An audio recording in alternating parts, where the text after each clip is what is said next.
ছাত্রলীগ থেকে উঠে আসা তো তাদের মন মানসিকতা আসলে ওই রকম, তাদের মানবীয় মানসিকভাবে তারা ওই রকম প্রস্তুত। বন্যার টাকা উত্তোলন এই সম্পর্কিত যে ক্ল্যারিফিকেশন সেটা সর্বপ্রথমে ঢাকা বিশ্ববিদ্যালয়ের শিক্ষার্থীরা পায় নাই, অ্যান্ড এইটা অনেক বেশি একটা ভাইটাল রোল প্লে করছে তাদের গ্রহণযোগ্যতা কমানোর ক্ষেত্রে। গত এক বছরের যে পরিক্রমা, এই পরিক্রমায় আসলে ছাত্র বান্ধব যে পলিটিক্সটা করার কথা আমরা বলি, যে ছাত্রদের খোঁজ খবর নেওয়া বা তাদের মধ্যে আরও ইনভলভ হওয়া, আমার মনে হয় এই ইনভলভ হওয়ার জায়গাটাতে তারা আসলে তাদের পলিটিক্স ঠিকমতো করতে পারেন নাই। জুলাই আন্দোলনের নেতৃত্ব দেয়া যে বৈষম্য বিরোধী ছাত্র আন্দোলনের ডাকে সাড়া দিয়ে রাস্তায় নেমেছিল গোটা বাংলাদেশ, ছাত্র সংসদ নির্বাচনে ঠিক তার উল্টো চিত্র কেন? বৈষম্য বিরোধী নেতাদের ডাকে সাড়া দেয়নি খোদ শিক্ষার্থীরাই, কিন্তু কেন? এই প্রশ্নের উত্তরই আজ জানার চেষ্টা করব জনমতে। দর্শক, বাংলা বিষয়ের নিয়মিত আয়োজন জনমতে আপনাদের সবাইকে স্বাগত জানাচ্ছি আমি আলিফ চৌধুরী। আজকের জনমতের বিষয়ে জুলাই আন্দোলনের নেতৃত্ব দেয়া বৈষম্য বিরোধী ছাত্র আন্দোলনের ডাকে সাড়া দেয়নি খোদ শিক্ষার্থীরাই, অথচ এই প্ল্যাটফর্মেরই শিক্ষার্থীদের কাছে সবচেয়ে জনপ্রিয় প্ল্যাটফর্ম হওয়ার কথা ছিল। দর্শক, সাধারণ শিক্ষার্থীরা কি বলছেন চলুন জেনে নেই। আমাদের যে বর্তমান ডাকসুতে আমরা দেখলাম যে বৈষম্য বিরোধী ছাত্র নেতারা এরা পরাজিত হচ্ছে, শিবির জয় হচ্ছে, একেবারে একচেটিয়াভাবে জয় বলা যায়। তো এক্ষেত্রে আমাদের রাজনৈতিক বিষয়টা একটু, আমাদের বর্তমান অবস্থানটা একটু দেখতে হবে। তো বর্তমান অবস্থানে যেটা আছে, যেটা ছাত্রদের প্রত্যাশা যারা বুঝছে, যারা এই এক বছর ছাত্ররা অন্তত দেখছে ক্যাম্পাসে কারা কীরকম কাজ করে, তাদের যেহেতু একটু ব্যক্তিগত স্বার্থ নিজেরা কুক্ষিগত করতে চাইছে, এজন্য তাদের আর কি এই অধপতনটা হয়েছে। অবশ্য বাংলাদেশে এখন যারা সমস্ত জনগণই আসলে জুলাই গণঅভ্যুত্থানকে আসলে লালন করে, কিন্তু কারো হয়তো ব্যক্তিগত কোনো স্বার্থ থাকায় জনগণ তাদেরকে মেনে নেয় না। আসলে নতুন দল হিসাবে এটা আসলে হবে বিভক্তি, কিন্তু তাদের ভিতরে যে একটা নিজেদের ভিতরে সাংগঠনিক যে একটা সক্ষমতা দক্ষতা আসলে লাগবে, এটা আসলে নাই তাদের ভিতরে। আসলে ছাত্রলীগ থেকে উঠে আসা তো তাদের মন মানসিকতা আসলে ওই রকম, তাদের মানবীয় মানসিকভাবে তারা ওই রকম প্রস্তুত। একটা ছাত্র সংগঠন যখন তাদের কর্মকাণ্ড কিংবা তাদের যে পথ চলা, সেই তার মাধ্যমে কেবল এবং কেবলমাত্র যদি তারা গ্রহণযোগ্যতা হারায়, সেক্ষেত্রে তাদের যেই ফলাফল, সেটা আমি মনে করি যে খুব একটা অবাঞ্ছিত হয়নি। 5ই আগস্টের পর থেকে তাদের আসলে আমরা যেভাবে দেখতে চেয়েছিলাম বা যেই ভূমিকায় তাদেরকে অবতীর্ণ হতে হোক এটা আমরা চাইছিলাম, আমরা সাধারণ শিক্ষার্থীরা সেই জায়গায় আসলে আমরা তাদেরকে দেখি নাই। আপনি দেখবেন যে বন্যার টাকা উত্তোলন এই সম্পর্কিত যে ক্ল্যারিফিকেশন সেটা সর্বপ্রথমে ঢাকা বিশ্ববিদ্যালয়ের শিক্ষার্থীরা পায় নাই, অ্যান্ড এইটা অনেক বেশি একটা ভাইটাল রোল প্লে করছে তাদের গ্রহণযোগ্যতা কমানোর ক্ষেত্রে।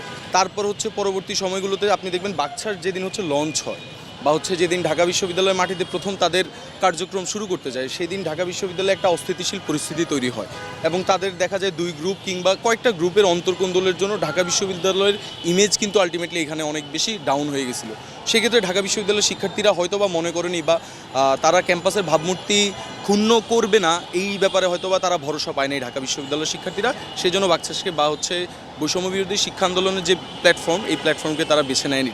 যে স্পিরিট থেকে আসলে এই বৈষম্য বিরোধী ছাত্র আন্দোলন প্ল্যাটফর্মটার জাগরণ, তারা এই স্পিরিটটা ধরে রাখতে পারেনি, অ্যান্ড দ্যাটস ওয়াই তারা আজকে এরকম খারাপ ফলাফলের সম্মুখীন। তাদের এই হারের পেছনে কারণ বৈষম্য বিরোধী ছাত্র আন্দোলনের যে জিনিসটা আমার কাছে ব্যক্তিগতভাবে মনে হয়েছে আর কি, সেটার মূল কারণ আমার কাছে মনে হচ্ছে যে যখন এই যে আমাদের টোটাল প্রায় 5-6 দিন যাবৎ স্টুডেন্টদের সাথে কানেকশনটা করছে সকল প্রার্থীরা আর কি, কিন্তু আমরা দেখছি যে বৈষম্য বিরোধী ছাত্র আন্দোলনের ওই প্যানেল থেকে যারা যারা প্রার্থী ছিলেন, তারা খুব কম মানুষকে আমি দেখেছি যে আমরা যে সাধারণ ভোটারদের সাথে তাদের কানেক্টিভিটি যেটা, তাদের প্রচারণা, মানে আমি ব্যক্তিগতভাবে আমি তাদের প্যানেলের বা তাদের যারা তাদেরকে আমি খুবই কম তাদের মানে পোস্টার পেয়েছি, কিংবা তারা যে ভোট, মানে সবাই যে ভোট বা দোয়া চাইতে এসেছে, বৈষম্য বিরোধী ছাত্র আন্দোলন প্যানেলের যে মানে যাদের প্রার্থীরা, তাদের খুব কম প্রচারণা আমি দেখেছি। এবং আমি যদি বলি যে আমি যতগুলো পোস্টার পেয়েছি, আমি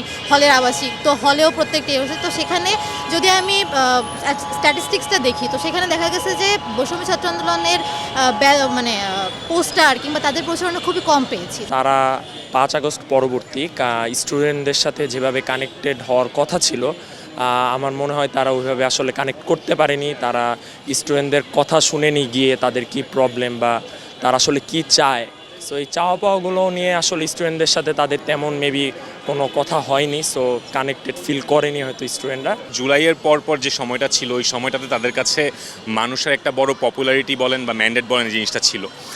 সেই ক্ষেত্রে দেখা গেছে নাহিদ ভাই বা সার্জিস ভাই, হাসনাত ভাই যারা একদম ফ্রন্টে ছিলেন তারা তো আসলে ন্যাশনাল পলিটিক্সে ঢুকে গিয়েছেন।